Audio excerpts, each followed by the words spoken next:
जय हिंद, वंदे मातरम। मैं सुबुही खान दोबारा एक वीडियो लेकर आप लोगों के सामने हूँ।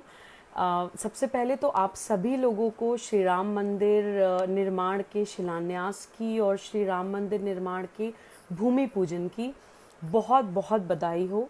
सभी भारतवासियों को बहुत बहुत शुभकामनाएं। ये एक नए भारत का आगाज़ हुआ है हमारे देश में और हम लोगों को एक्चुअली उसकी वैल्यू या जो चीज़ हुई है हमारे देश के लिए उसकी कदर हम लोगों को, मुझे लगता है कि अब समझने का वक्त आ गया है। क्योंकि ये यहाँ पे जो आंदोलन था या जो मिशन था वो यहाँ पे ख़त्म नहीं हुआ है। एक्चुअली ये उसकी शुरुआत है। मैं आपको बताती हूँ कि कैसे। उस पर आने से पहले मैं आपको एक बहुत इंटरेस्टिंग कॉन्सेप्ट आज शेयर करूँगी। राष्ट्रवाद की जब हम बात करते हैं, एक होता है सकारात्मक राष्ट्रवाद, एक होता है नकारात्मक राष्ट्रवाद। सकारात्मक राष्ट्रवाद मतलब हम अपने देश का इतिहास जानें, हम अपने देश के पॉजिटिव एस्पेक्ट्स को पहचानें, अपने देश की संस्कृति को समझें और अपनी नॉलेज अपनी कंट्री के बारे में बढ़ाएं। जो पॉजिटिव एस्पेक्ट्स हैं हमारे देश के, या जो हमें गलत पढ़ाया गया है या जिससे हमें दूर रखा गया है, उसके बारे में हम जानें। नकारात्मक राष्ट्रवाद का मतलब होता है कि सिर्फ किसी के विरोध पर आधारित राष्ट्रवाद। जैसे कि एक बहुत अच्छा एक कॉन्सेप्ट है, मैंने एक बहुत अच्छे आइडियोलॉग हैं जिनको मैं बहुत मानती हूँ, पंडित दीनदयाल उपाध्याय जी। उनकी एक किताब में मैंने पढ़ा था कि जिस वक्त हमारा देश आज़ाद नहीं हुआ था और हम लोग अंग्रेज़ों की और उन सब लोगों का विरोध कर रहे थे, तो बहुत ज़्यादा नकारात्मक राष्ट्रवाद हम लोगों के अंदर था और कंप्लीटली फोकस्ड ऑन अंग्रेज़ों को निकालो, अंग्रेज़ों को निकालो। और जब वो चले गए तो एक अजीब सा वैक्यूम क्रिएट हो गया समाज में। देश हमारा आज़ाद हो गया, हमारे पास आ गया, लेकिन समाज में वो सकारात्मक फीलिंग की कमी थी जिसके कारण एक अजीब सा वैक्यूम हो गया। और जिन अंग्रेज़ों को हमने निकाल के बाहर खड़ा किया था, उन्हीं की हम बहुत सारी चीज़ों में नकल करने लगे। हम उस मानसिक गुलामी से बाहर नहीं निकल पाए क्योंकि हमने नकारात्मक राष्ट्रवाद पे इतना फोकस किया कि हम सकारात्मक फीलिंग्स पे उतना कंसंट्रेट नहीं कर पाए। आज भी मैं देखती हूँ कि हम लोग यूथ स्पेशली, गूगल पे आप बाबर सर्च करेंगे, बाबर के बारे में पढ़ेंगे, गया बाबर, हो गया बाबर का जितना था इस देश में, ख़त्म बाबर। अब हमें पढ़ना चाहिए श्री राम के बारे में। अब हमें ये समझना चाहिए कि जब इस मंदिर निर्माण के लिए इतनी लंबी लड़ाई इतने सालों तक आखिर क्यों लड़ी गई, ऐसा क्या रीज़न था जो श्री राम मंदिर निर्माण हमारे देश के लिए इतना ज़्यादा अहम था, इतना ज़्यादा इम्पॉर्टेंट था। आज मैं उस सकारात्मक एस्पेक्ट पे बात करना चाहूँगी। देखिए, राम, जब हम राम का सिर्फ नाम भी, अगर आप लिटरल मीनिंग भी देखते हैं, रा का मतलब होता है आभा, कांति या प्रकाश, और माँ का मतलब होता है मैं, यानी कि मेरे अंदर का प्रकाश, मेरे अंदर की वो आभा, मेरे अंदर की वो कांति। तो ये तो हो गया एक लिटरल मीनिंग राम का। उसके अलावा जब हम बोलते हैं मर्यादा पुरुषोत्तम राम, तो हमारा जो एक्चुअली में मतलब होता है या जो हमें समझना चाहिए वो ये होता है कि हमारे देश का जो रामत्व है, हमारे देश के हर मर्यादित इंसान को कैसा होना चाहिए, क्या डूज एंड डोंट्स होने चाहिए, क्या उसका कोड ऑफ कंडक्ट होना चाहिए, किस तरह से हमारा वे ऑफ लाइफ, किस तरह से हमें अपनी ज़िंदगी जीनी है, वो होता है रामत्व। तो इस देश के रामत्व को इस देश से छीनने के लिए जो मंदिर विध्वंस किया गया था, उसके बाद वहाँ पे एक ढांचा क्रिएट किया गया था और उसके बाद एक एजेंडा के तहत हम लोगों को श्री राम से दूर रखा गया, श्री राम के अस्तित्व पे सवाल खड़े करे गए, उनको एक मिथ बना दिया गया। जो हमारे इतिहास पुरुष हैं, जिनका इतिहास हमें अफ़गानिस्तान से लेकर इंडोनेशिया तक मिलता है, श्रीलंका में मिलता है, अयोध्या में मिलता है, अब साउथ कोरिया के लोग उनको अपना पूर्वज मानते हैं। पूरे विश्व में इतनी मान्यता है श्री राम की, और हमारे देश में स्पेसिफिकली श्री राम को एक मिथ, पुराण बता दिया गया, माइथोलॉजी। मिथ का मतलब कि एक वहम है, पता नहीं थे भी या नहीं थे, तो वो नाम ही जो पुराण और माइथोलॉजी उनको दिया गया है, वो नाम ही हमें सर से निकाल देना चाहिए। श्री राम हमारे इतिहास पुरुष हैं और उनके एविडेंसेस चिल्ला चिल्ला के पूरे देश में बोलते हैं कि श्री राम हमारी हिस्ट्री हैं। तो एक तो हमें ये समझने की ज़रूरत है। दूसरी बात देखिए, श्री राम की पर्सनालिटी से हमें कितनी सारी चीज़ें सीखने को मिलती हैं। श्री राम एज अ पुत्र, आप एज अ सन उनको देखिए कि राज्याभिषेक के वक्त उनके फादर उनको बोलते हैं कि तुम्हें वनवास पे जाना है, बिना कोई सवाल करे, बिना कुछ उस पर ऑब्जेक्शन किए, वो सहजता के साथ और उस पूरे सम्मान के साथ वो वनवास पे चले जाते हैं, अपना सारा कुछ, अपना सब कुछ छोड़कर। तो और इनफैक्ट जब उनके पिता की मृत्यु हो जाती है तो उसके बाद भरत जो उनके भाई थे वो उनको बुलाने के लिए भी आते हैं कि अब तो पिताजी नहीं रहे, आप आइए राजपाट संभालिए। तो वो भरत से भी हाथ जोड़कर यही कहते हैं कि नहीं, मैंने पिताजी को मेरा कमिटमेंट था, मेरा प्रॉमिस था, तो ये वनवास तो मुझे पूरा करना है। तो किस तरह के वो पुत्र थे कि अपने पिता से उन्होंने जो प्रॉमिस कर दिया वो उनको किसी भी कीमत पे उनको कंप्लीट करना है, उसको मानना है। एज अ हस्बैंड आप श्री राम किस तरह के पति थे, आप उसको देखिए। कुछ लोग ये बोलते हैं, बहुत लोग मुझसे सवाल करते हैं कि वो अपनी पत्नी से उन्होंने सीता जी के साथ उनका सही बिहेवियर नहीं था, या उन्होंने उनको अग्नि परीक्षा करवाई, या उनको मतलब एक इक्वालिटी का दर्जा नहीं दिया। देखिए इसमें दो तरह से मैं इस पर बात करना चाहूँगी। पहली बात तो बहुत लोग ये भी कहते हैं कि ये उत्तरकांड में इस चीज़ का जिक्र है, लेकिन बहुत लोग कहते हैं कि एक्चुअली ओरिजिनल रामायण में ये एपिसोड कहीं था ही नहीं, उत्तरकांड बाद में रामायण में डाला गया है। That is one aspect of understanding it. दूसरा एक इसको देखने का नजरिया ये है कि आप लोग ये तो बोल देते हैं कि श्री राम ने ये किया, आप लोग ये क्यों नहीं बोलते हैं कि जब भी आप पुरानी इतिहास किसी भी कंट्री का पढ़ते हैं तो बहुविवाह या मल्टीपल मैरिजेस का जो कॉन्सेप्ट होता था हर कल्चर में होता था, लेकिन श्री राम ने आजीवन कभी दूसरा विवाह नहीं किया। मतलब आप ये मानिए कि सीता माँ के चले जाने के बाद अगर कोई पूजा भी होती थी, कोई हवन, कोई यज्ञ भी होता था, तो उनकी सीता माँ की सोने की मूर्ति रखवाई जाती थी श्री राम के बगल में। और तो और बहुत लोग नहीं जानते हैं कि सीता माँ के जाने के बाद श्री राम ने सरयू नदी में समाधि भी ले ली थी। बहुत लोग नहीं जानते हैं इस बात को। तो कितना ज़्यादा कमिटेड और कितना ज़्यादा इन्वॉल्व वो एक एज अ हस्बैंड भी थे, उसके बारे में हम लोग बात नहीं करते हैं या हमें बताया नहीं जाता है। एज अ ब्रदर वो कैसे थे, आप देखिए उनके शौर्य पराक्रम की कहानियों से तो भरा पड़ा है। आप रामायण में हमें कितनी सारी कहानियाँ पता चलती हैं उनके बारे में, लेकिन उनका विलाप, बहुत कम जगह श्री राम का विलाप हमें बताया जाता है। और रामायण में ही एक जगह जिक्र है कि जब लक्ष्मण मूर्छित होकर गिर गए थे, उस वक्त श्री राम का जो विलाप एक्सप्लेन किया गया है, वो मतलब जो लोग उसको पढ़ते हैं या फील करते हैं वही उस चीज़ को समझ सकते हैं कि कितना ज़्यादा प्रेम करते थे वो अपने भाई से। और रावण भी जब मृत्यु शैया पे पड़ा हुआ था तो लक्ष्मण से बोलते हैं कि वो बहुत ज्ञानी है, वो जाकर उससे ज्ञान ले लो। और लक्ष्मण जी को ये भी बोलते हैं कि उनके सर के पास मत खड़े होना, उनके पैरों के पास खड़े होना। किसी भी ज्ञानी महापुरुष से अगर ज्ञान लेना हो तो उसके पैरों के पास खड़े होकर उससे ज्ञान लो, अपना अहंकार त्याग के, क्योंकि वो बहुत महाप्रतापी, बहुत ज्ञानी, इंटेलिजेंट रावण को कहा जाता था। और जो हम लोगों को बताया जाता है कि रावण के 10 सर थे, वो भी एक सिंबॉलिक है कि हाउ इंटेलिजेंट ही वॉज, कि कितना ज़्यादा इंटेलिजेंट रावण की पर्सनालिटी थी। Ravan was a very intelligent person. सिर्फ हमें ये बताने के लिए कि अपने अहंकार की वजह से, अपने मैं की वजह से रावण को श्री राम ने वध किया, वो भी हमें एक एग्जाम्पल देने के लिए कि कितना भी आप ज्ञानी हो जाएं, कितना भी आप जान लें, अगर आपके अंदर अहंकार आ जाता है तो ज्ञान को दुनिया में सिर्फ एकमात्र चीज़ आपसे छीन सकती है, वो है अहंकार। तो ये भी एक बहुत अच्छा इम्पॉर्टेंट मैसेज हमें हमारे शास्त्रों से देखने को या समझने को मिलता है। और एक एग्जाम्पल है, बहुत लोग नहीं जानते हैं कि Shri Ram as a king कितने अच्छे इंसान, कितने अच्छे राजा थे, हमें ये देखने को मिलता है। एक एपिसोड ये है कि श्री राम अपने कक्ष में विश्राम कर रहे थे तो काल उनसे मिलने के लिए आते हैं। वो लक्ष्मण, वो उनसे कुछ बात कर रहे थे, तो वो लक्ष्मण जी को ये बोल देते हैं कि अंदर किसी को आने मत देना। और इसी दौरान दुर्वासा मुनि आ जाते हैं और लक्ष्मण जी से बोलते हैं कि मुझे श्री राम से बात करनी है। दुर्वासा मुनि बहुत ज़्यादा क्रोधी माने जाते थे, बहुत ज़्यादा उनको गुस्सा उनको बहुत आता था, श्राप दे दिया करते थे। तो लक्ष्मण जी को ये लगा कि दुर्वासा मुनि को मैं कैसे रोक सकता हूँ, उन्होंने उनको परमिशन दे दी श्री राम के कक्ष में जाने की। तो श्री राम ने लक्ष्मण जी को भी ये मृत्युदंड का सजा दी थी कि तुमने राजा की आज्ञा का पालन नहीं किया।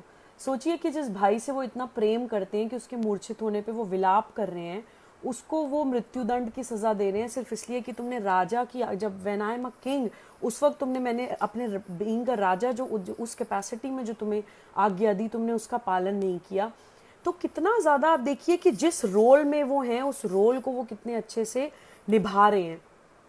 इसी कर्तव्य पालन की बात हमारा सनातन धर्म करता है कि आप जो भी whatever role you take up in life as a king या एज अ समाज या as an individual, as a person, अपनी परिवार में, अपनी फैमिली में जो भी रोल आपका है उस रोल को आप बहुत अच्छे से अपना पूरा कर्तव्य पालन करें और सही और गलत में उस सिचुएशन में जो सही और गलत है आपको वो देखना है। हम लोग कई बार कंफ्यूज हो जाते हैं कि हम लोग क्योंकि पास्ट या प्रेजेंट से उसको कंपेयर करने लगते हैं।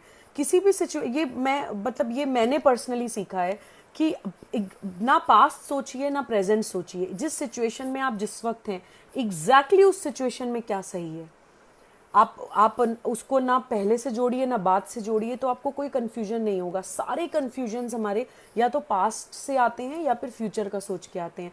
प्रेजेंट सिचुएशन में जो सही है कुछ भी हो, वो आपको फैसले परिवार में लेने हो, समाज में लेने हो या देश के लिए लेने हो, एट प्रेजेंट जो सही है वो आपको करेंगे तो आप अपना कर्तव्य पालन बहुत ही अच्छी तरह से कर पाएंगे।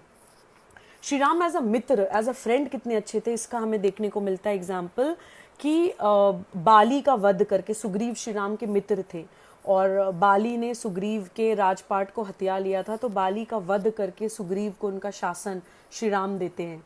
और लंका, सोचिए सोने की लंका जो रावण को अपने 10 सर जो है समर्पित करके हासिल हुई थी, वो सोने की लंका, सोचिए रावण का वध करने के भी बाद अपनी बीवी के सम्मान में वो लंका जलाते हैं, रावण का वध करते हैं, लेकिन रावण का वध करने के बाद वो वही लंका विभीषण को दे देते हैं पूरी सहजता के साथ, पूरी सरलता के साथ, कि क्योंकि उनका मकसद कोई राजपाट हत्याना नहीं था, लंका हत्याना नहीं था, उनका मकसद अपनी बीवी को ससम्मान वापस लाने का था।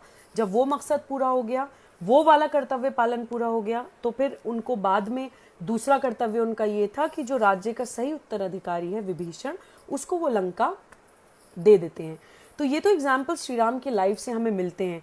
अब मैं बात करना चाहती हूँ कि एट प्रेजेंट, आज के टाइम में बहुत लोग ये बात करते हैं कि आप इतना इतिहास की बात क्यों करते हैं, उस वक्त श्री राम ने जो किया वो युग ही अलग था, वो आज का युग अलग है, ये कलयुग है। तो ऐसा नहीं है, उन्होंने उस युग में जो जो चीज़ें करी वो आज के युग में और हर युग में अप्लाई होती हैं। वो जो लर्निंग्स हैं हमारी, वो जो टीचिंग्स हैं, जैसे श्री राम से आप देखिए हमें एडवर्सिटी क्वेश्चन सीखने को मिलता है, यानी कि विपरीत परिस्थितियों में हमें कैसे बिहेव करना है, अपनी कामनेस, अपना कंपोजर कैसे बना के रखना है।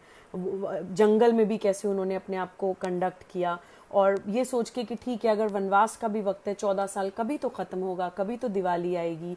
तो इस तरह की जो सोच है, वो एडवर्स सिचुएशन में भी गिव अप ना करना, ये हम लोगों को सीखने की ज़रूरत है, स्पेसिफिकली आज के यूथ को जो बहुत ज़्यादा पैम्पर होके बड़े होते हैं, या एडवर्सिटी क्वेश्चन यूथ के अंदर नहीं डाला जाता है आजकल, और थोड़ी सी भी परेशानियों से घबरा जाते हैं।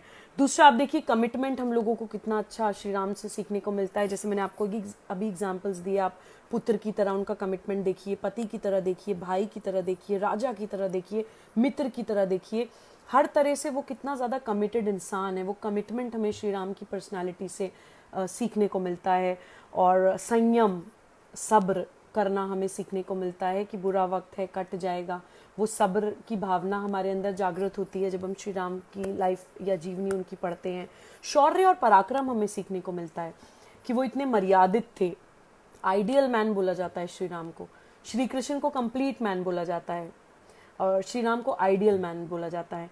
तो वो कितना आइडियल इंसान थे, लेकिन उसके बावजूद भी जहाँ युद्ध करना था उन्होंने वहाँ युद्ध किया, जहाँ पे उनको अपना शौर्य और पराक्रम दिखाना था वहाँ पे उन्होंने शौर्य और पराक्रम दिखाया। हमें बलिदान श्री राम से सीखने को मिलता है कि किस सिचुएशन में, मतलब चाहे वो लंका हो, चाहे वो अपना राजपाट हो, चाहे वो बाली से शासन लेके सुग्रीव को देना हो, कहीं भी किसी भी तरह का उनको कोई लालच, तो इज़ अ वेरी, मतलब लालच तो खैर उनके लिए वर्ड इस्तेमाल ही नहीं करना चाहिए, मतलब बलिदान उनके लिए कोई बड़ी चीज़ नहीं थी। हर तरह से उन्होंने बलिदान किया है, पत्नी का, राज्य का, पुत्र का, भाई का, अपने जीवन का, पैसे का, राजपाट का, पावर का, हर चीज़ का उन्होंने बलिदान किया है। और धर्म का पालन हमें करने को श्री राम से सीखने को मिलता है। देखिए धर्म ये मैं हर वीडियो में क्लियर करती हूँ, तो इसमें भी बोलना चाहूँगी। धर्म का सीधा सीधा मतलब होता है कर्तव्य पालन, जो मैंने आपको बताया अभी कि आपको किस सिचुएशन में कैसे बिहेव करना है, सच्चाई का साथ कैसे देना है, दैट इज़ धर्म। उसके अलावा जो फेथ होता है वो पंथ होता है, कि आपकी पूजा पद्धति, आपको भगवान को कैसे अप्रोच करना है, दैट इज़ पंथ। मैं यहाँ पे बात कर रही हूँ धर्म के पालन की। अब उसके मैं आपको दो एग्जाम्पल्स बताती हूँ। एक तो देखिए, जब श्री राम को रावण का वध करना था तो उन्होंने अपनी विजय के लिए रावण से ही यज्ञ कराया। आप ये सोचिए उनको कितना भरोसा था कि उस युग के रावण भी अपना कर्तव्य पालन इतना अच्छे से करते थे कि रावण ने श्री राम की विजय के लिए यज्ञ किया और सीता माँ को सदा सौभाग्यवती रहो का आशीर्वाद भी दिया अपनी हार के लिए। तो हम उस युग के तो रावण जैसे भी अगर ज्यादातर लोग बन जाएं आज के टाइम के, तो शायद उनका जीवन सफल हो जाएगा। और श्री राम ने वो भरोसा भी किया रावण के ऊपर कि ब्राह्मण से यज्ञ कराया जाता था, तो उन्होंने रावण से यज्ञ कराया अपनी जीत के लिए। वो किसी और को भी चूज कर सकते थे, लेकिन क्योंकि रावण बहुत इंटेलिजेंट था तो उन्होंने रावण से कराया। यहाँ पे मैं एक क्लैरिटी और देना चाहती हूँ कि ब्राह्मण से यज्ञ कराया जाता है, ये कोई कास्ट सिस्टम की बात नहीं है। हमारे वेदों में कास्ट सिस्टम वर्टिकली प्लेस्ड नहीं है कि तुम बड़े हो, तुम उससे छोटे हो, तुम उससे छोटे हो, ऐसा नहीं है। बराबर बराबर में हॉरिजॉन्टली प्लेस्ड है, सबके बराबर के अधिकार हैं, सबकी बराबर की इंपॉर्टेंस है, अहमियत है, कोई रैंकिंग नहीं है। सिर्फ कर्म के आधार पे उनको अलग अलग प्लेस किया गया है। जैसे आज के टाइम में फर्म्स में आप देखिए, कंपनीज में कोई फाइनेंशियल डिपार्टमेंट होता है, एक एचआर डिपार्टमेंट होता है, ऑपरेशंस डिपार्टमेंट होता है, कोई बड़ा छोटा नहीं होता, सबके अपने अलग अलग स्पेशलाइजेशन होते हैं डिपार्टमेंट्स के। इसी तरह से वो स्पेशलाइजेशन देने के लिए क्लासेस हमारी समाज में करी गई हैं, जो कि कास्ट सिस्टम इस तरह से जिस तरह से बना दिया लोगों ने अपनी धर्म सत्ता और राज सत्ता चलाने के लिए, वो कास्ट सिस्टम हमारे शास्त्रों में कहीं नहीं है। ब्राह्मण से यज्ञ इसलिए कराया जाता था क्योंकि जो भी नॉलेज बेस्ड काम होते थे वो ब्राह्मण किया करते थे, इस वजह से ब्राह्मण से यज्ञ कराया जाता था। अच्छा, श्री राम की लाइफ से हमें समाज को एक सूत्र में बांधना, ये हमें सीखने को मिलता है। जैसे मैंने पहले भी एक वीडियो में बोला था, बट आज स्पेसिफिकली श्री राम पे और सकारात्मक एस्पेक्ट पे मैं ये वीडियो बना रही हूँ, तो मैं दोबारा कवर करना चाहूँगी कि देखिए श्री राम के जीवनी से हमें कितनी चीज़ें पता चलती हैं। वो शबरी के जूठे बेर खा रहे हैं, जब वो सरयू नदी, जब वो वनवास पे जा रहे हैं, सरयू नदी पार कर रहे हैं, तो उनको केवट नदी पार करवा रहा है और उनके पास केवट को देने के लिए कोई पैसा नहीं था, तो सीता माँ अपनी अंगूठी उतार के उस केवट को दे रही थी। तो केवट ने भी हाथ जोड़ के कि नहीं आप भगवान है, मुझे आपसे कुछ नहीं लेना, केवट ने नहीं उनसे कुछ लिया। तो जब वापस जब श्री राम आए और उनका राज्याभिषेक हो रहा था, तो उन्होंने ये इंसिडेंट उनको याद था, उन्होंने स्पेसिफिकली मेंशन किया कि उस केवट को बुलाया जाए। और श्री राम की जो सेना थी उसके अंदर आप देखिए जितने भी समाज के शोषित या वंचित लोग कहलाए जाते हैं, आदिवासी, वनवासी, उनकी सेना का पार्ट थे। तो श्री राम की नज़र में कोई दलित, कोई शोषित, कोई वंचित, मैं महाराजा तुम छोटे, इस टाइप की कहीं से कहीं तक उनकी लाइफ में आपको कुछ भी देखने को नहीं मिलता है। तो जो आज के टाइम में हम अपनी कंट्री में दलित पॉलिटिक्स देखते हैं, कभी हम माइनॉरिटी पॉलिटिक्स देखते हैं, श्री राम को अगर हम अपना आइडियल बना के अपनी ज़िंदगी जीते हैं तो वो दलित पॉलिटिक्स, वो माइनॉरिटी पॉलिटिक्स भी ख़त्म हो जाती है।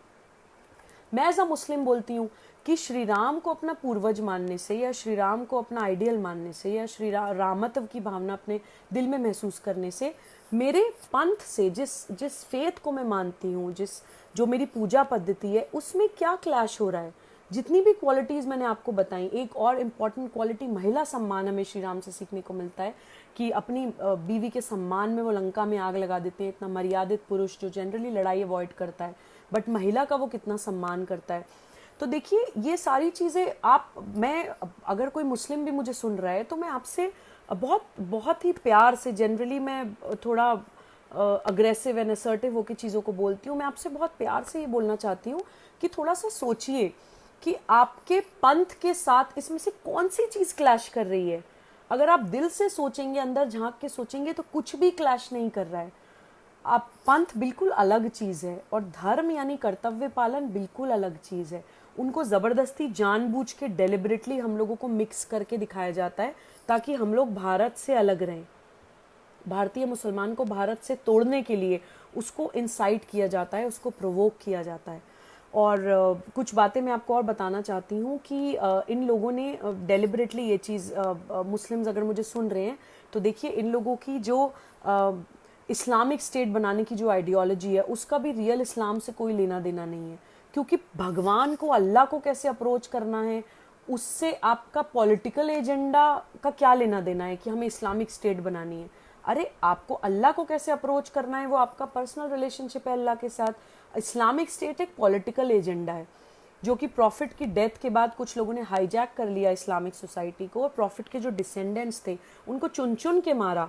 जो प्रॉफिट की सही मायने में टीचिंग्स बताने वाले लोग थे उनको चुन चुन के मारा और अपना एक पॉलिटिकल एजेंडा, एक इस्लामिक स्टेट फैलाने का एजेंडा बना लिया। यही रीज़न है कि वो हमेशा मुस्लिम यूथ को अच्छी चीज़ों से दूर रखते हैं।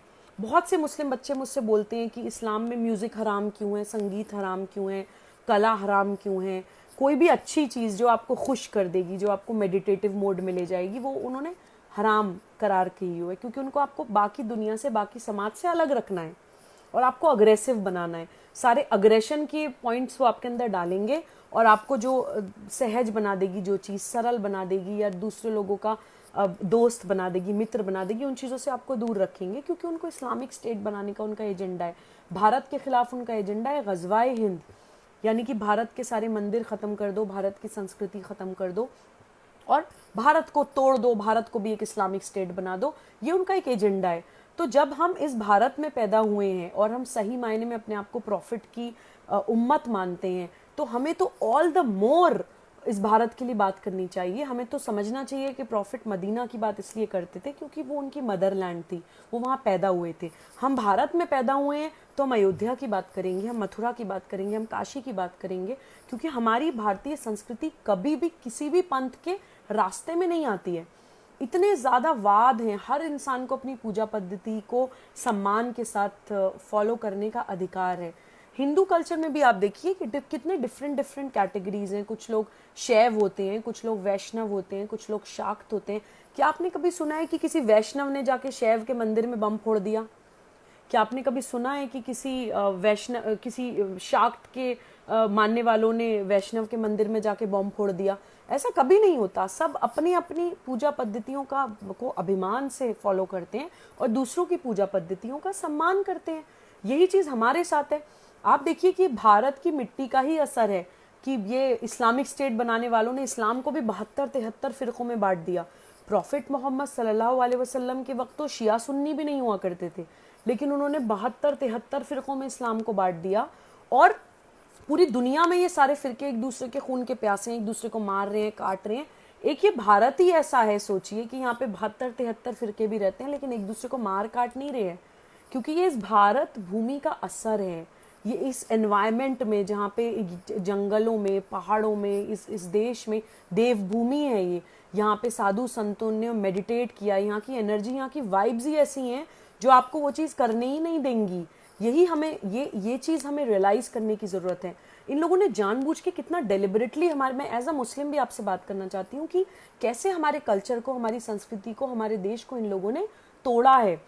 कुछ एग्जाम्पल्स देखिए, गुरुकुल हमारे ख़त्म कर दिए, अपना वेस्टर्न एजुकेशन सिस्टम ले आए। पहले तो मुग़लों ने यूनिवर्सिटीज़ जला दी। यूनिवर्सिटी जलाने का क्या मतलब था, आप खुद सोचिए। ज्ञान परंपराएं ख़त्म कराने का क्या मतलब था। और ना ही सिर्फ भारत में, यहाँ पे नालंदा, तक्षशिला यूनिवर्सिटीज़ भारत में जलाई। यहाँ तो छोड़िए, इजिप्ट में अलेक्जेंड्रिया लाइब्रेरी जला दी। और आज की डेट में हम बैठ के सोचते रहते हैं कि वहाँ पे पिरामिड कैसे बने। पिरामिड एक वंडर है हम लोगों के लिए, क्योंकि पूरी लाइब्रेरी जला दी आपने। हो सकता है उस लाइब्रेरी में किताबें हों जिसमें ये पता हो कि किस तरह से पिरामिड्स बने हैं। ऑब्वियसली आप ज्ञान को ख़त्म कर रहे हैं। आप सोचिए, प्रॉफिट सबसे ज़्यादा बात करते थे इल्म की, और इन लोगों ने सबसे पहले इल्म ख़त्म किया। सबसे पहले इन लोगों ने ज्ञान ख़त्म किया। इन्होंने यूनिवर्सिटीज़ जलाई, इन लोगों ने लाइब्रेरीज़ जलाई कि जो हम बोलेंगे बस वो सही है, कुछ पढ़ो मत, कुछ जानो मत, और अपने दिमाग को बिल्कुल शट कर लो, ब्लॉक कर लो, रोबोट बन जाओ, अग्रेसिव बन जाओ। जो हम बोलें बस हमारा इस्लामिक स्टेट हमारी बनवाते रहो, हम राज करते रहेंगे और तुम सुसाइड बॉम्बर्स बन के मरते रहो। यही इन लोगों ने किया है मुस्लिम यूथ के साथ। और बाद में फिर अंग्रेज़ों ने एजुकेशन सिस्टम ख़राब किया। मुग़लों के बाद अंग्रेज़ों ने टेक ओवर कर लिया। अंग्रेज़ों के बाद कुछ पॉलिटिकल पार्टीज़ ने टेक ओवर कर लिया हमें भारत से दूर रखने के लिए। और खान पान, हमारा लाइफस्टाइल, हर चीज़ को अलग कर दिया। एक वक्त था जब हम अपना पंथ मानते थे लेकिन हम कल्चर से सेम थे। एक वक्त था मुस्लिम औरतें सिंदूर भी लगाती थी, बिछियाँ भी पहनती थी, को कल्चर वाइज हम लोग सेम थे। लाइफस्टाइल आप जहाँ पे पैदा हुए हैं, पहनना ओढ़ना जहाँ पे हम पैदा हुए हैं, वहाँ की क्लाइमेटिक कंडीशंस, वहाँ की हिस्ट्री, वहाँ का इतिहास और वहाँ की बहुत सारी चीज़ों पे डिपेंडेंट होता है। वो दूसरी कंट्रीज़ का कल्चर कॉपी करना इन लोगों ने स्टार्ट सिर्फ इसलिए किया कि जो भी भारतीय चीज़ें उनसे हमें दूर करने के लिए। ग्रंथ हमारे देखिए मैनिपुलेट कर दिए। एक मैक्स म्यूलर आए थे, उन्होंने वेदों को ट्रांसलेट किया और गलत सलत उसके अंदर बातें डाल दी। जितना भी हम आज के टाइम में सुनते हैं, ये मैं स्पेसिफिकली यूथ को बोल रही हूँ, जब हम लोगों को ये बोला जाता है रिग्रेसिव है हिंदू कल्चर तो, रिग्रेसिव है सनातन धर्म तो, और हमें बताया जाता है वेदों में ये लिखा है, वेदों में ये लिखा है, क्योंकि वेद इन लोगों ने प्लांट किए लोग मैनिपुलेट करने के लिए। मैक्स मिलर ने वेद ट्रांसलेट किए, गलत सलत फैब्रिकेट कर दिया हमारे ग्रंथों को। किस तरह की बातें ये लोग बोलते हैं आज की डेट में। अभी जस्ट परसों वरसों एक डिबेट में मुझे किसी ने बोला, कम्युनिस्ट ने, कि वेदों में तो ये भी लिखा है कि महिलाओं के और शूद्रों के कानों में अगर वो वेद सुन रहे हैं तो सीसा डाल दो, उनके कान जला दो। तो ये देखिए किस तरह की बातें ये करते हैं। वेदों में गार्गी, मैत्री, मदालसा जैसी महिलाओं ने मंत्र लिखे हैं, तो जिस संस्कृति में महिलाओं से मंत्र लिखवाए जा रहे हैं, उनको सुनने में उनके कान में सीसा डाल दिया जाएगा। शूद्रों के कान में सीसा डाल दो। जिस संस्कृति में कोई कास्ट सिस्टम, कोई जात बिरादरी है ही नहीं, जिसमें इंसान तो छोड़िए, जिसमें प्रकृति को भी एक माना जाता है, जिसमें नदियों को भी पूजा जाता है, पहाड़ों को पूजा जाता है, पेड़ पौधों को पूजा जाता है, वो इंसान में बंटवारा करेंगे। जिसमें वो ये मानते हैं कि परमात्मा है उस इंसान के अंदर, अहम ब्रह्मास्मि, यानी मैं ही ब्रह्म हूँ, और तत्वमसि, और तुम भी वही हो। वो लोग इंसानों के अंदर बंटवारे करेंगे। आप सोचिए, तुम ब्राह्मण हो, तुम शूद्र हो, ये सब कुछ एवरीथिंग इज सिंपली क्रिएटेड अपनी एक सिस्टम चलाने के लिए, अपनी धर्म सत्ता चलाने के लिए, अपनी राज सत्ता चलाने के लिए। एक इन लोगों ने किया, हमारे सारे नेशनल हीरोज को पुराण बना दिया। श्री राम को, श्री कृष्ण को, जो हमारा इतिहास थे, उनको माइथोलॉजी बना दिया। नकली सुपर हीरोज हमारे दिमाग में डाल दिए, स्पाइडरमैन, बैटमैन, ही मैन। हम लोगों को, भारतीयों को, इन फिक्शनल सुपर हीरोज की जरूरत क्या है? हमारे पास तो अपने national heroes, original national heroes हैं, जिनकी अगर हम लोग पढ़ के बचपन से बड़े हों तो हम लोग कितनी एक कंप्लीट और कितनी ज़बरदस्त पर्सनालिटी और कैरेक्टर हम लोगों का डेवलप होगा, उसी चीज़ से दूर रखने के लिए। क्योंकि भारत को ये लोग बहुत चुनौती की तरह देखते हैं। वामपंथी हों या जिहादीज हों या विधर्मी सरकारें हों, ये लोग भारत को बहुत एक चुनौती की तरह देखते हैं कि ये इतना, ये जो हमारी जीन्स है ना, जो हमारा डीएनए है, वो इतना ज़बरदस्त है कि जिस दिन हम लोग कनेक्ट हो गए उस चीज़ से, तो हम लोग, कोई कॉन्क्वर नहीं कर सकता हम लोगों को। मतलब अपराजित जिसको कहते हैं ना, वो एक्चुअली हम लोग बन जाएंगे। और उस चीज़ को ये लोग चुनौती की तरह समझते हैं, इसलिए इन्होंने डेलिबरेटली एक तो यूथ को दूर किया है। आप देखिए, मुस्लिम यूथ को दूर करते हैं भारत से, बोल के म्यूजिक हराम, ये हराम, वो हराम, हर चीज़, जो भी चीज़ आप कभी भी, मेरी बातों में मत जाइए, जो भी चीज़ भारत के फेवर में होगी वो आपको बोला जाएगा इस्लाम में हराम है। आप कुरान में कहीं ढूंढेंगे, आपको कोई रेफरेंस नहीं मिलेगी, आपको कहीं कुरान में लिखा हुआ नहीं मिलेगा कि म्यूजिक क्यों हराम है, मेडिटेशन, योग क्यों हराम है। आपको कहीं उसका कोई सोर्स नहीं मिलेगा, सिर्फ आपको यही वर्ड ऑफ माउथ से सुनी हुई बात मिलेगी। हिंदू यूथ को ये बोल के डरा दिया जाता है कि अरे अरे ये मत बोलो, ये तो सेक्युलर कंट्री है हमारी, ये तो सूडो सेक्युलरिज्म के नाम पे उनको डरा दिया जाता है कि तुम तो बहुत बंटवारे की बात कर रहे हो, तुम तो बहुत अलगाववाद की बात कर रहे हो। कोई राम मंदिर निर्माण के फेवर में अगर कोई बच्चा कॉलेज गोइंग कोई ट्वीट कर देगा तो उसको बोल दिया जाएगा कि तुम तो कट्टर हो गए हो। तो ये सारी चीज़ें ये जानबूझ के यूथ को देश से तोड़ने के लिए करते हैं, चाहे वो मुसलमान यूथ हो भारत का, चाहे वो दूसरे पंथों को मानने वाला यूथ हो भारत का। भारत से तोड़ने के लिए इस तरह की चीज़ें लोग करते हैं। इनका मेन मकसद सिर्फ हमारी संस्कृति को ह्यूमिलिएट करना है, हमारे स्वाभिमान को मारना है। एक एग्जाम्पल नहीं है, हजारों एग्जाम्पल से इतिहास भरा पड़ा है। आप देखिए, शिकार की परंपरा मुगल्स के टाइम पे बहुत ज़्यादा प्रमोट हुई है। बाघ का शिकार ये लोग करते थे मुगल्स। बाघ, आप सोचिए, हम लोगों के यहाँ देवी दुर्गा का वाहन माना जाता है। हमारे यहाँ भगवानों के वाहन भी जानवर, किसी भगवान के साथ चूहा है, शिव जी के साथ सांप है, गणेश जी के साथ चूहा है, दुर्गा जी के साथ बाघ है, शेर है। तो इस तरह से हमें कनेक्ट करने के लिए कि जीव भी, हमारी कोएग्जिस्टेंस हमें सिखाने के लिए कि हम लोगों को एनिमल्स के साथ भी एग्जिस्ट करना है, हम लोगों को प्रकृति के साथ भी एग्जिस्ट करना है। नेचर सेंट्रिक डेवलपमेंट होनी चाहिए। डेवलपमेंट डेफिनेटली होना चाहिए, मैं ये नहीं कहती हूँ कि रिग्रेसिव होना चाहिए। टेक्नोलॉजी भी होनी चाहिए, डेवलपमेंट भी होना चाहिए, लेकिन वो सस्टेनेबल होना चाहिए, वो नेचर सेंट्रिक होना चाहिए। अभी हम लोगों को सिर्फ ग्रीड बेस्ड बना दिया गया है, नीड बेस्ड नहीं बनाया है। बस नोट छापते रहो, पैसे छापते रहो, डेवलपमेंट करते रहो, मशीनें बनाते रहो, बिल्डिंगें बनाते रहो, जानवरों को मार दो, प्रकृति को ख़त्म कर दो, नाश कर दो। लेकिन सिर्फ खोखला डेवलपमेंट हम लोगों को ये देना चाहते हैं। हम लोगों को जो लाइफ की रियल चीज़ें होती हैं, रियल कॉलिंग होती है, उससे दूर ये लोग करना चाहते हैं। गाय आप देखिए, गाय को इन लोगों ने, आपको क्या लगता है कि बहुत अपने टेस्ट बड्स के लिए इन्होंने काटना या खाना स्टार्ट करा? सिर्फ हमारी भारतीय संस्कृति को ह्यूमिलिएट करने के लिए, क्योंकि हमारी भारतीय संस्कृति में गाय को पूजा जाता है। 33 करोड़ आई थिंक, या कोटि 33 कोटि के यानी प्रकार के बोलते हैं कि उनके अंदर भगवान वास करते हैं। और ह्यूमिलिएट करने के लिए कि तुम्हारी संस्कृति कुछ नहीं है, हम लोगों का सेल्फ रिस्पेक्ट खत्म करने के लिए इन लोगों ने ये किया। और गाय इधर उधर तो कटती थी, लेकिन फॉर्मल वे में गाय काटने का पहला कारखाना अंग्रेज़ों ने कलकत्ता में खोला था। और स्पेसिफिकली कोलकाता में मैं गौकशी के खिलाफ कार्यक्रम इसीलिए करके आई थी कि जहाँ पे पहला कारखाना खुला वहाँ पे तो आपको ऑल द मोर आवाज़ उठानी चाहिए, और गाय काटने के खिलाफ सबसे बड़ा अभियान उस कोलकाता से ही शुरू होना चाहिए, उन ममता दीदी की नाक के नीचे ही शुरू होना चाहिए, जो हमारी भारतीय संस्कृति को अपना राज करने के लिए डेलिबरेटली तोड़ रही हैं और दूसरी जिन्ना बनने के मूड में है। और मंदिर आप देखिए, मुग़लों ने, कहते हैं कि कुछ लोग कहते हैं मुग़ल्स ने तो आर्किटेक्चर दिया हमारी कंट्री को, मुग़ल्स ने तो ये दिया। उनसे मैं ये पूछना चाहती हूँ कि ठीक है, आप तो राजा थे, आप तो राज करते थे, उस वक्त ज़मीनों की भी कोई कमी नहीं होती थी, उस वक्त पैसे की आपके पास कोई कमी नहीं होती थी, उस वक्त पॉपुलेशन भी इतनी नहीं थी। अगर आपको मस्जिद भी बनानी थी, हमारा देश तो हर पंथ की पूजा पद्धति, हर पंथ के धर्मस्थलों का सम्मान करता है। अगर आपको मस्जिदें भी बनानी थी तो आप खाली ज़मीन पे बनाते, आप मस्जिदें, ज़मीनें दान दे देकर बनाते। आपने मंदिर विध्वंस कर करके क्यों मस्जिदें बनाई? सिर्फ ह्यूमिलिएट करने के लिए, सिर्फ और सिर्फ ह्यूमिलिएट करने के लिए। और बहुत से लोग कहते हैं कि जो इतिहास है, जो हो गया वो हो गया, उस पर आप क्यों जाते हैं? तो ये मैं बोलना चाहती हूँ कि जब तक हम अपने इतिहास को समझ नहीं लेते हैं, जब तक हम अपने इतिहास को जान नहीं लेते हैं, तब तक इतिहास अपने आप को दोहराता रहता है। ये एक फैक्ट है, इसको प्लीज़ समझिए। जब तक हम अपनी उस हिस्ट्री को जान नहीं लेंगे, 40,000 से ज़्यादा हमारे देश में मंदिर विध्वंस हुए हैं। और इस्लाम के टेनेट्स के हिसाब से तो कुरान शरीफ में तो ये लिखा है कि दूसरों की अमानत उनको सौंप दो, किसी की अमानत में खयानत मत करो। और इस्लाम के टेनेट्स के हिसाब से किसी की हक तलफी की हुई जगह, किसी का लूटपाट करके, किसी का दिल दुखा के, किसी का खून बहा के अगर आप कोई किसी धर्मस्थल बना रहे हैं, कोई मस्जिद बना रहे हैं, तो वो मस्जिद कहलाने के लिए क्वालिफाई ही नहीं करती इस्लाम के टेनेट्स के हिसाब से। तो वहाँ पे आप नमाज पढ़ रहे हैं, अल्लाह क्या आपकी नमाज कबूल करेगा? उससे ज़्यादा तो आप अपने घर में पढ़ लेंगे तो आपकी दुआ अल्लाह तक पहुँच जाएगी। तो देखिए, मैं यही बोलती हूँ, हम किसी भी फेथ को मानते हो, हमें अपने भारत के साथ खड़ा रहना है।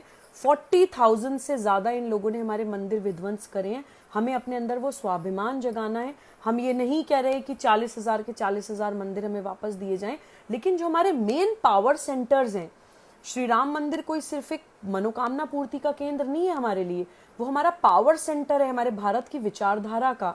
जो हमारे नेशनल हीरोज हैं, श्री राम है, श्री कृष्ण है, तो 2-3 जो इम्पोर्टेंट मंदिर हैं जैसे अयोध्या, मथुरा, काशी, ये 2-3 मंदिर मुझे लगता है कि अब बहुत सहजता और सरलता के साथ हम लोगों को एक भाईचारे का ऐसा एग्जाम्पल देना चाहिए। अब कोई कोर्ट की लड़ाई नहीं होनी चाहिए, कोई लड़ाई झगड़ा नहीं होना चाहिए कि हम मानते हैं, हम ये जानते हैं कि हमारे पंथ के नाम पे इस देश में बहुत गलत हुआ है, और एज मुस्लिम्स हमारी ऑल द मोर रिस्पॉन्सिबिलिटी है कि हम उस गलत को अब सही करें। जैसे अयोध्या में राम मंदिर निर्माण हो चुका है शुरू, उसी तरह से मथुरा और काशी का मंदिर भी हम लोगों को सहजता और सरलता के साथ खुद मिलजुल के बनवाना चाहिए इस देश में, क्योंकि वो भारत विरोधी मानसिकताओं के गाल पर एक तमाचा होगा हम भारतीयों की तरफ से, वो उन लोगों को जवाब होगा हमारी तरफ से कि नॉट एनी मोर। अब भारत का युवा जाग चुका है, भारत का रामत्व जाग चुका है। हम लोग किसी तरह की कोई लड़ाई झगड़ा, कोई खून खराबा अपने देश में नहीं चाहते हैं। हम लोग अपने एकात्मता के एहसास को कभी नहीं भूलेंगे, लेकिन आक्रमण का प्रतिकार करना हमें आता है। तो आज का मैसेज मैं आपको यही देना चाहती हूँ कि अब नकारात्मक राष्ट्रवाद से थोड़ा सा फोकस अपना हटा के सकारात्मक राष्ट्रवाद की तरफ हम लोग चलें, अपने नेशनल हीरोज को जाने, अपने इतिहास पुरुषों को जाने, हमारे जो परब्रह्म परमेश्वर का जो मैसेज देने के लिए हमें आते हैं, श्री राम है, लॉर्ड विष्णु के अवतार हैं, 7th अवतार हैं श्री राम, श्री कृष्ण भी लॉर्ड विष्णु के अवतार हैं। तो हमारे जितने भी अवतार आते हैं हमें उस निराकार, उस निर्गुण परमेश्वर का मैसेज देने के लिए, वो हमें कुछ क्वालिटीज़ के थ्रू, अब कोई मैनिफेस्टेशन है, वो कुछ हमें बताने के लिए एक बिगर मैसेज जो हम लोग वैसे शायद नहीं समझ पाएंगे, वो एक आकार में आते हैं इस दुनिया में हमें वो मैसेज देने के लिए। हम उसकी वैल्यू समझें और हम ये जानें कि भारत चित्र की नहीं, चरित्र का सम्मान करता है। जो भी मानने योग्य लोग हैं उन लोगों को भारत मानता है। अवतार तो छोड़िए, जो इंसान भी रियलाइज सोल्स होते हैं, जो इंसान भी स्पिरिचुअल होते हैं, आध्यात्मिक होते हैं, साधु संत होते हैं, हम लोग उन लोगों को पूजते हैं। तो वो हमारी संस्कृति है। तो उसी रामत्व की संस्कृति की तरफ हमें लौटना है। राम मंदिर निर्माण से अब राम राज्य की ओर बढ़ना है। अपने उस जनमानस के अंदर जो हमारा रामत्व खो गया है, हमें उसकी तरफ वापस लौटना है। यही मैसेज मैं आप लोगों को आज देने के लिए आई थी।